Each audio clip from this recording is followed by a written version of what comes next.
Hey man, say man, back at y'all again today, man, with another video. Guys, today I'm going to be doing a little unboxing and review on the Tzumi on-air wave mixer. So this is going to be a multi-channel interface. It has some built-in sound effects to it.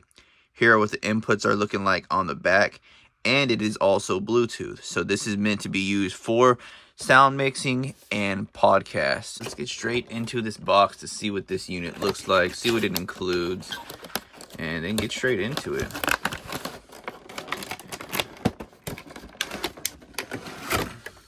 This mixer is a lot smaller than I expected. Here's the size of it next to a standard Xbox controller. It is about the same size. So it did come with some assorted cables. So here's going to be your USB charging cable. You also have a USB to 3.5 millimeter cable. Looks like you actually have two of those USB to 3.5 millimeter cables. One thing to keep in mind with this unit is that the cables included are USB 3.0 to micro USB and 3.5 millimeter audio connections to micro USB as well. All the ports on this machine are going to be micro USB. Here is a close-up look at the unit itself. We do have a set of 12 different audio effects.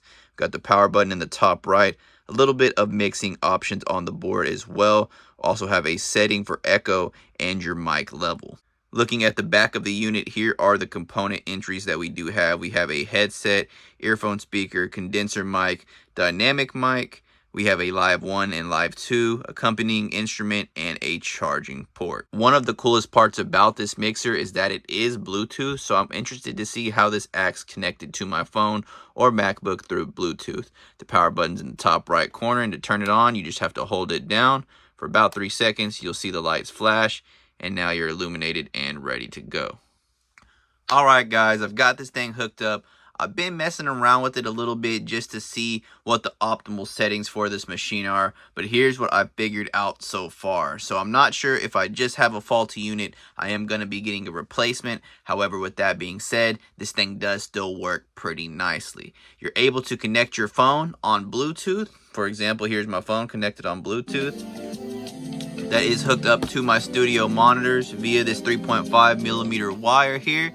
And in addition to that, I have my MacBook hooked up, and you can seamlessly play over each other or talk with a microphone and integrate both of these sounds with their onboard effects. We also have all these built-in sound effects too for recording. So we have things like these, dog barking, some random cuts,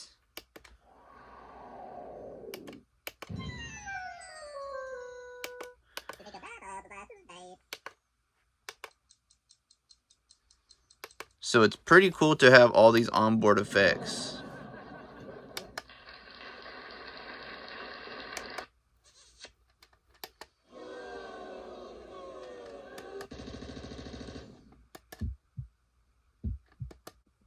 Now, here are the inputs and outputs on the back. And the reason I'm going to be getting this unit replaced is because the only way I can get decent sound without feedback is going to be through the headset port, even though I have that connected to my studio monitors. When I try to use the earphone or the speaker port, that one does give quite a bit of feedback. Listen to that here.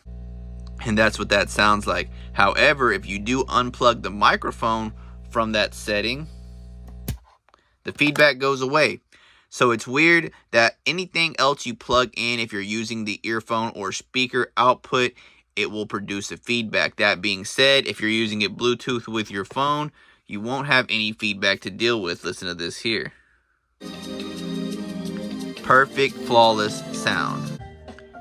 So even with the connectivity issues that this unit does have, like I said, I'm hoping I have a faulty unit, it is still going to be a perfect device for podcasting and managing all your overlays with a light bit of mixing. So for example, I'm playing through the microphone input, which I can adjust here.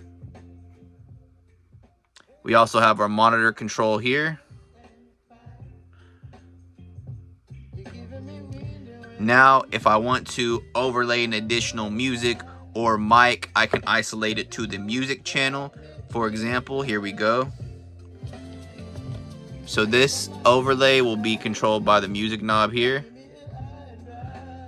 And I can independently adjust a completely different audio.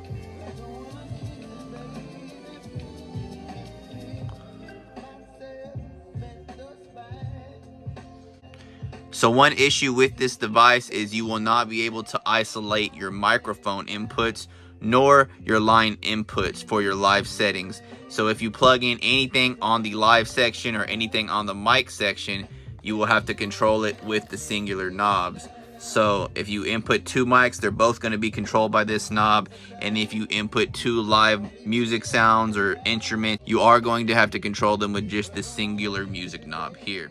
Currently, you can pick this device up from Best Buy for just $16, and I think it is well worth the pickup. If for nothing else, you have these built-in sound effects and the ability to isolate some sound coming from different areas. It is great for starter podcasting, and like I said, I'm hoping this is just a defective unit. I will report back to you guys, let's say next week or so, in the comments down below, and let you know if swapping out the unit solved the issues that I'm having.